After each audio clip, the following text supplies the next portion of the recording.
All right, so today we're going to talk about different colored pencil techniques. The first one is circularism or scumbling. Then we'll talk about linear, hatching, and cross-hatching. We'll talk about two different ways to use circularism or scumbling, and then using cross-hatching to make something darker and lighter. And then we'll talk about pressure variation, going from light pressure to dark values using light pressure and hard pressure. And then we'll make a tint by adding white, a shade by adding black, and then we're going to create a value scale. And then we're going to use a second page, and we're going to use some different colors, overlapping them to create different colors by mixing. And then we're going to create two little optical illusions by shading them in opposite directions. You'll need your colored pencils, and you'll need a pencil sharpener. So make sure, the first thing, that with your colored pencils, you want to treat them really carefully. If you tap them on the table, or if you drop them or let them roll off the table and fall on the floor, the inner core of this colored pencil is going to start to break into little pieces. It's a lot more fragile than a regular pencil, and once those pieces break, they can never come back together. So when you're sharpening, if you've ever sharpened a colored pencil and the lead just keeps falling out, that's because the inner core has been damaged. So you want to be really careful with your colored pencils so that you don't have all that trouble when you sharpen and have that colored lead break all the time.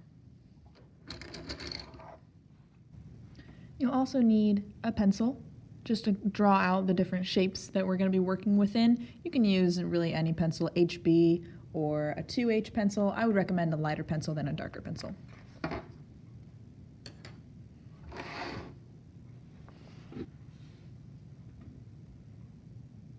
So first we'll start off with the circular method. So I'm going to go ahead and make 4 boxes.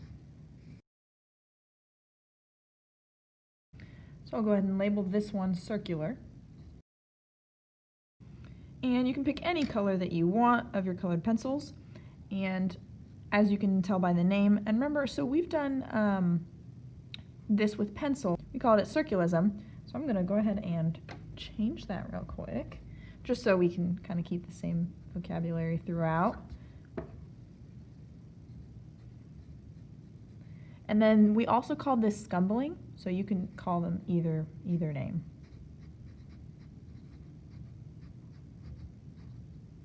All right. So remember, we did this with pencil for different shading techniques, circularism and scumbling.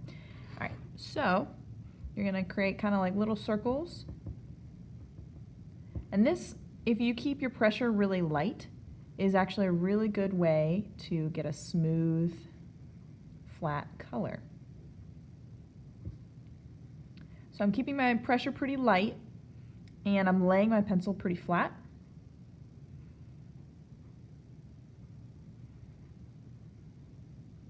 If you want to hold your pencil straight up and you want more of like a texture when you do this scumbling or circularism, you could push a little bit harder and hold your pencil a little more upright, and you get more of a texture. But when you're doing this, you have to make sure that you're always sharpening your pencil so you have that pointed end.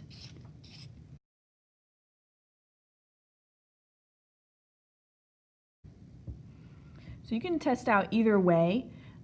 They're both the same thing, it's just two different techniques of doing it. So laying it flat and using it really lightly to get a smooth base, or holding your pencil upright and pushing kind of harder to get more of a texture. So they're both the same thing. These are both circularism and scumbling. I'm going to grab a different color just for fun. And this next one is going to be linear. So we're going to be shading kind of with one direction. So this, I'm just going to shade back and forth. But my goal here is I still want a nice flat shaded space. So I'm laying my pencil down. I'm keeping my hand on the table. I always find that's a little easier to steady. And then you want, to the best of your ability, to keep that pencil moving in the same direction. But when you get to the edge, it is a little bit easier to turn your pencil around to clean up those edges, make them nice and neat. So that one's pretty quick. You're just always coloring in the same direction. And that one's linear. The next one is hatching.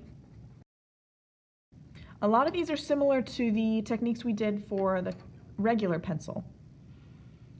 So I'm going to go ahead and make all my lines in the same direction.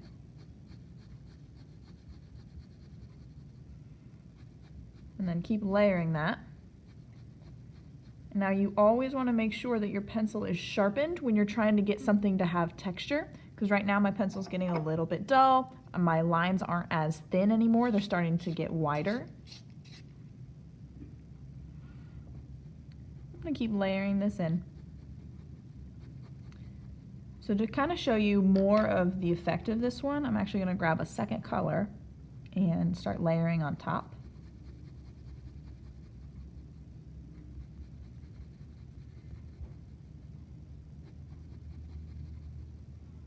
And come back with that first color.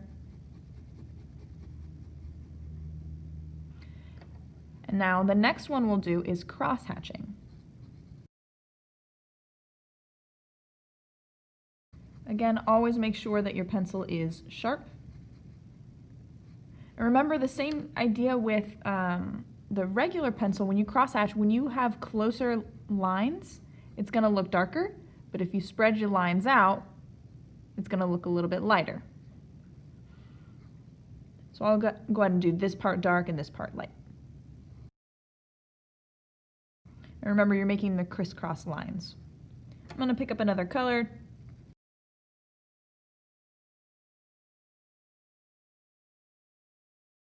And now we've got like a darker section and a lighter section using cross hatching.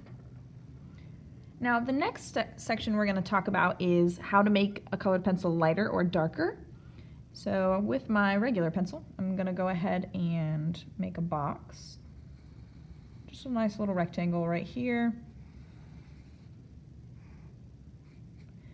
I'm going to label this one pressure variation.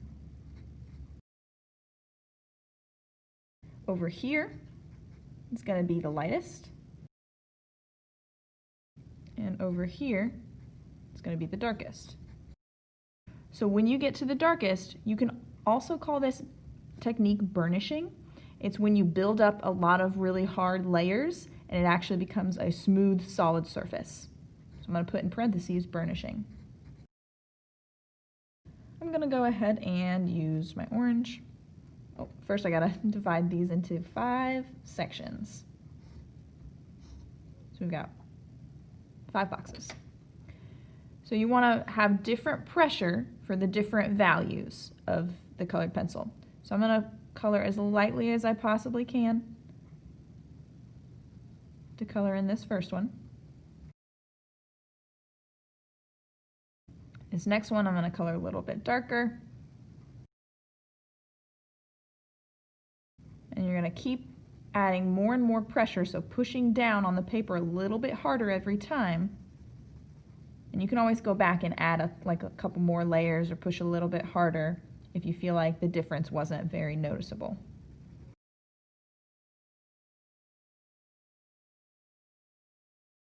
So using really light pressure is going to give you a light value. Using really hard pressure is going to make a much darker value. All right, the next part we're going to do is we're going to make a tint and a shade and a little value scale using tints and shades. So I'm going to make 2 separate boxes here and a slightly longer rectangle down here.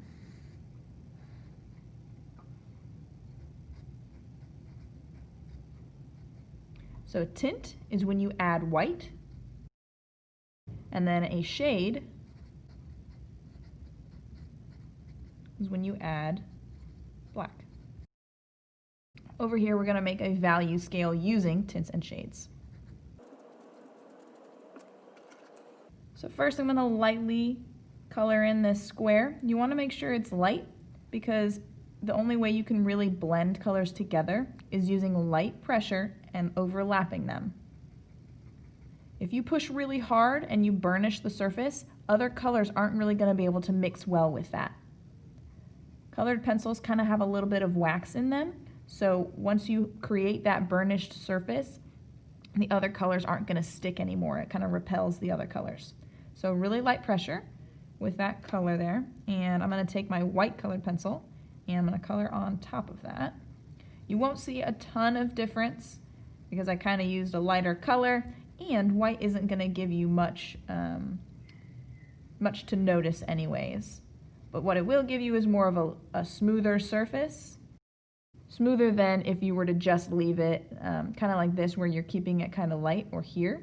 When you add white, it kind of creates a smooth surface. So I'm going to use the same color of my light green here, and you can use whatever color you want. I'm going to do the same thing. Keep it light pressure, filling in that box. I'm going to take my black, and I'm going to keep my pressure really light because I don't want to overwhelm my green too early.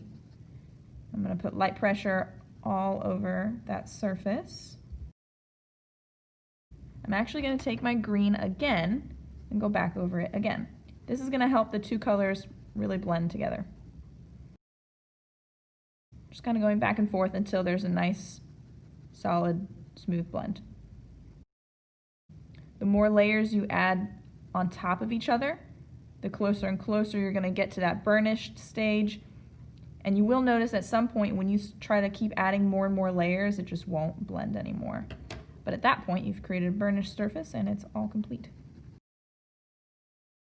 At the very end, I kind of push pretty hard to create that burnished surface, and that way it's nice and smooth and solid. So I've got my tint and my shade. My value scale here, I'm going to create a range that goes from light to dark. So I'm going to start by filling in the entire rectangle with my green. For this, you want to use the same color as you use here. All right, I'm going to take my white. I'm going to color really hard over here because I want it to be pretty light. I want to blend those parts together. And then over here, it's going to be super dark. I'm just going to go ahead and make a dark line right there. And then on really light pressure, because we want to use the layering technique. As you get closer and closer to the center, you can kind of bring your pressure lighter and lighter. So over here, the pressure's a little bit darker, and over here, the pressure's a little bit lighter because we're trying to blend it into the original green we have in the center. I'm going to overlap my green on top of that.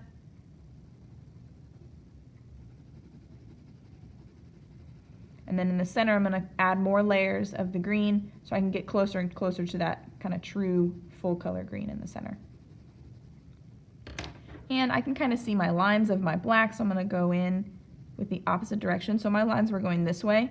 Sometimes if you overlap them with lines going the other way, it helps kind of cover up those lines that you don't want to see. Again, using light pressure so I can continue to build the layers. I'll come back in with my white, kind of blend it into this area as well. And you'll notice that when you color white on top of something, it's not going to immediately turn completely white. It never will. It's only going to smooth out your surface and make it a little lighter. So if you want a totally white space, you have to leave it blank, and then you can fill it in with white. All right, I'm going to finish this off with my green, making that burnished surface nice and solid. I'm going to overlap on top of my white area just a little bit. I did use a white colored pencil right here, and I'm putting green on top to kind of make that blend. So you want to try and make this as seamless as you can. The key is really using light pressure with your black pencil or colored pencil, otherwise it's going to be a really harsh line. All right, the next section we're going to do is we're going to create some new colors by overlapping them. For this, you could either do it in this space right here, or you can turn to the next page. And what you want to do is just kind of like you're making a little mini Venn diagram. You're going to make two circles that overlap in the center. Just do this 2 more times. You're going to create 3 different color combinations.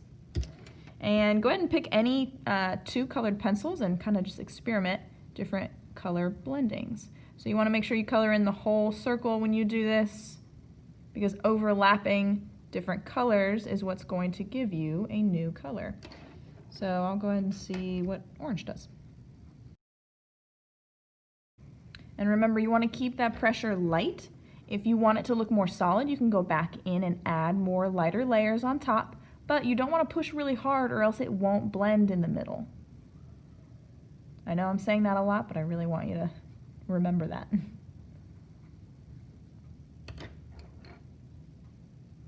If we keep going back and forth, we'll create a nice little color in the middle. So you're going to do this same thing 2 more times with 2 different sets of colors.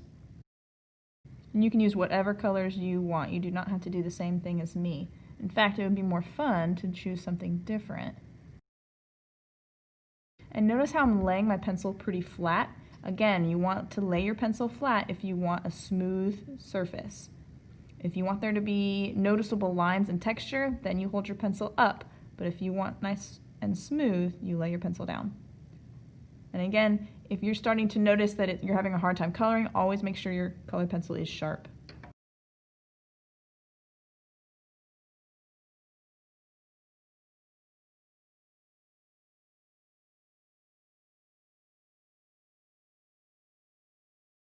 All right, the last thing we're gonna do is really practice our shading ability. So what you're gonna do to create these like illusion spaces is first you're gonna draw a large box. You're gonna draw a fairly large circle in it. You don't want the edges to touch any of the other edges though, so it's like a little circle floating inside. And you're gonna draw a smaller circle over to the side, also not touching any edges. The next one, you'll draw another square. And you're gonna draw 3 more squares inside of that. 1, 2, 3. Okay. So first we'll start with this one. All right, I just made sure my colored pencil was sharp, and I'm gonna go ahead and start coloring. So what we want on this left side, at least on the outside, is to be kind of dark. And then we're gonna ease up the pressure when we get over to the left. So remember, we want to really work on that pressure variation to create our colors and to make them lighter and darker. I was writing on the page before and I guess it indented it. So you have to be really careful when you're drawing out your design or your image that you draw really lightly, because if you push hard and you erase it, it might not look like it's there, but any indentation is gonna prevent you from coloring it in. So just a tip when you're moving on to your actual project. And then I want to keep it really, really light over here. I'm going to go back later and kind of build up the layers some more, but for right now we're going to go into this second section, and I'm going to start with harder pressure on the right. I'm realizing now I should have made my circle a little bit bigger. That's okay. Easing up the pressure, I want to get further and further to the left. It's really light that I'm barely touching the paper, and all the way on the left I'm just going to leave that white again. Now the only thing with colored pencils is that you can't erase them, because it's going to pick up the color, and then on your eraser you're going to end up smudging everywhere else. So on that last circle in the center, I'm going to go back to the left for the dark area. And we're going to ease up our pressure as we get further and further to the right. There we go. So you can go back in and add more pressure on top of your colors to create an even stronger illusion. And what you can also do is go back in and make sure your edges are really crisp. And that's going to help further that illusion as well. So using the point of your colored pencil, making sure that it's actually pointy. you can go back in and add those edges. All right, so we've kind of created our little three-dimensional illusion. And we're going to do the same thing on the square. So I'm going to go ahead and kind of speed through this section, but just know that it's pretty much the same technique. You're just alternating whether it goes dark to light, and then when you move into the next box, you're going light to dark, into the next one, dark to light, and then the reverse.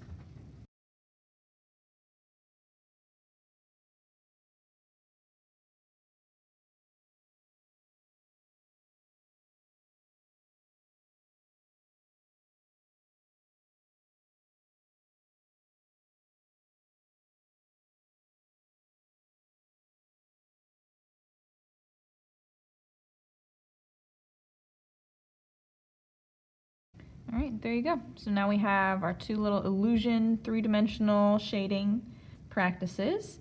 If you want to practice any more color blending, just overlapping different kinds of colors, you can play with that. You can just play around with different techniques, kind of see what techniques you prefer, which ones you might need a little more work on, and just kind of play around with all the different techniques. Just make sure that you always have your colored pencil sharpened, and that if you want a smooth layer of blending, that you lay your pencil down kind of like this rather than this. And to best blend your colors, you want to make sure that you use really light layers and overlap lots of light layers to blend colors together. You don't want to push really hard and burnish the surface, because if you burnish the surface by pushing hard, you won't be able to blend other colors on top of that. All right.